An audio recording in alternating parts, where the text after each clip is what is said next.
ጉድ ልንገራችሁ ዛሬ የቴዲ አፍሮ ጓደኞች ፍርድ ቤት ቀርቦ ነበር። ችሎቱ ስንት ደቂቃ የፈጀ ይመስላችኋል? 3 ደቂቃ ብቻ። በ3 ደቂቃ ውስጥ ምን ተባለ? የቴዲ አፍሮ ጓደኞች እና የሱፍ ያሲን ዛሬ ፍርድ ቤት ቀርቦ ነበር። እንደምታስታውሱት ሚያዝያ 30 ፍርድ ቤት ቀርበው ፖሊስ የ14 ቀን የፍርድ ቤት ቀጠሮ ጠይቆባቸው ነበር ተጨማሪ ምርመራ ለማድረግ። ሆኖም ፍርድ ቤቱ ይሄንን 14 ቀኑን ልፍቀድ አለፍቀድ በሚል ዛሬ ቀጥሯቸው ነበረ።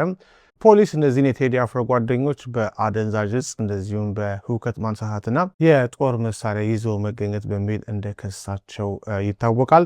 ፍርድ ቤቱ ከሰዓት 3 ሰዓት ላይ ከተሰየመ በኋላም የቴዲ አፍሮ ጓደኞችን የዋስትና ጥያቄ ውድቅ በማድረግ ለፖሊስ የ9 ቀናት የምርመራ ጊዜ ፈቅዷል።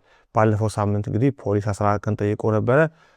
ይሄን ሁላ ቀን ከታሰሩ በኋላ ዛሬ ፍርድ ቤቱ 9 ቀን ከፈቀደ ዞሮ ፖሊስ የፈለገውን አግኝቷል ማለት ነው። በዚህ መሰረት የቴዲ አፍሮ ምክትል ማናጀር ቃል አቀባይና ሌሎች ጓደኞቹ ለግንቦት 15 ተቀጥሯል ማለት ነው። ጉዳዩን የተከታተሉ ወደ እናንተ እናደርሳለን።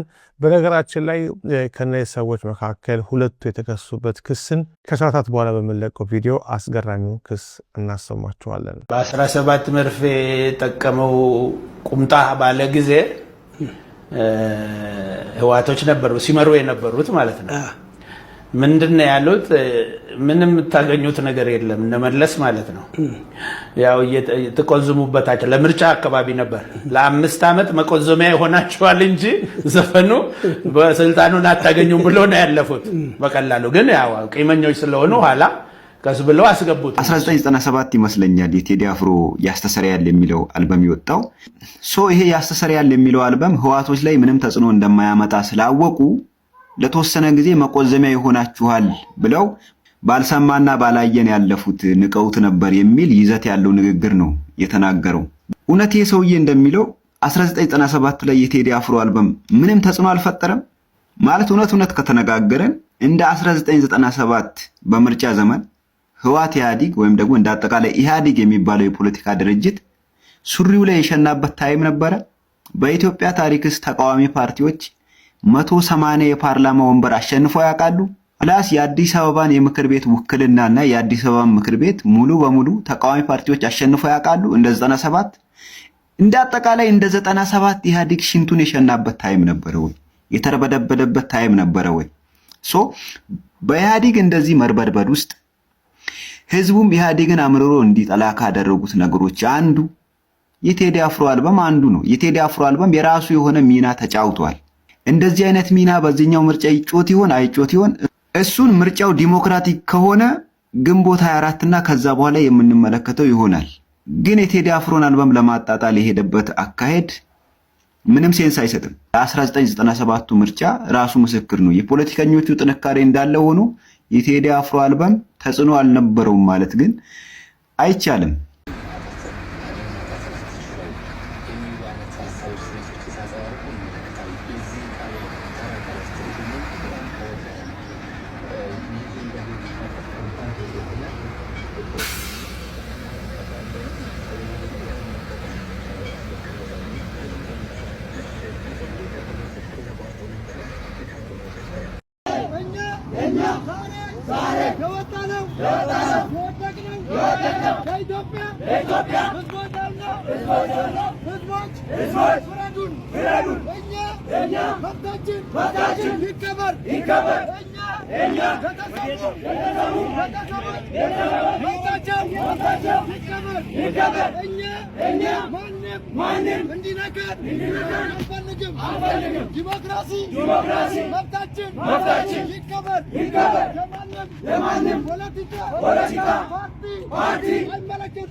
ፍትህን በአደባባይ በተቋም ደረጃ በተቀናጀ መልኩ በጥቅማ ጥቅም ተደልላ ህልውናዋን ስታጣ ማየት ልብ ይሰብራል። በደካማ ጎን ገብቶ ከሳሽን ዝም ማስባል ከፍትህ ይልቅ ጥቅም ሊቀድም እንደሚገባ አወቅና ዝም በል እንደማለት ነው። በመንግስት ተቋም ደረጃ ጩኸትን ለመሸፈን የተሄደበት መንገድ እጅግ አሳፋሪ ብቻ ሳይሆን ወደፊት አቅም ያለው ገሎ ካሳ ከሰጠህ ፍትህን አትጠይቅ የሚል ስብከት ለህዝብ እየተሰበከ ነው። የአዲስ አበባ ከተማ አስተዳደር በጉለሌ ክፍለ ከተማ ወረዳ 1 ህይወቱ ላለፈው አቶ ተገይ ባልቻ ቤተሰቦች የመኖሪያ ቤትና የመስሪያ ቦታ ድጋፍ አበረከተ ይላል ዜናው። በፖሊስ አባል ህይወቱ ለጠፋው ግለሰብ ለቤተሰቦቹ የተሰጠው ንብረት ርክክብ ተከናውኗል። ከፍትህ ጥቅም ቀድሞ መምጣቱ ለምን ይሆን ብለን ስንጠይቅ የምናገኘው መልስ በህይወት ለመቆየት በችግር እየተጣጣረ ያለ ሰው ከሞተው ይልቅ የሱ በህይወት መቆየት ነው የሚያሳስበው። ስለዚህ ተሎ ጥቅሙን እንስጠውና አፉን እናዘገው ነው መልሶ።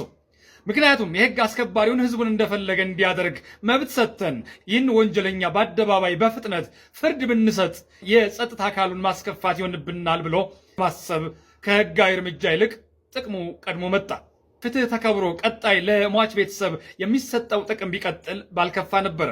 አሁንም ፍትህ በግፍ ለተገደለው ወንድማችን። ነገሮቹ ሲከሰቱ በደመ ነፍስ እያሳለፍናቸው ግን ደግሞ እጅግ በጣም አደገኛ የሆኑ ልምምዶች አሉ። ተመልከቱ እስቲ ይህን የአዲስ አበባ ከተማ አስተዳደር መግለጫ። የመግለጫው ርዕስ የሟች ቤተሰቦችን በመደገፍ ኢትዮጵያዊ እሴትን ማጠናከር ሊቀጥል እንደሚገባ ተገለጸ ነው የሚለው።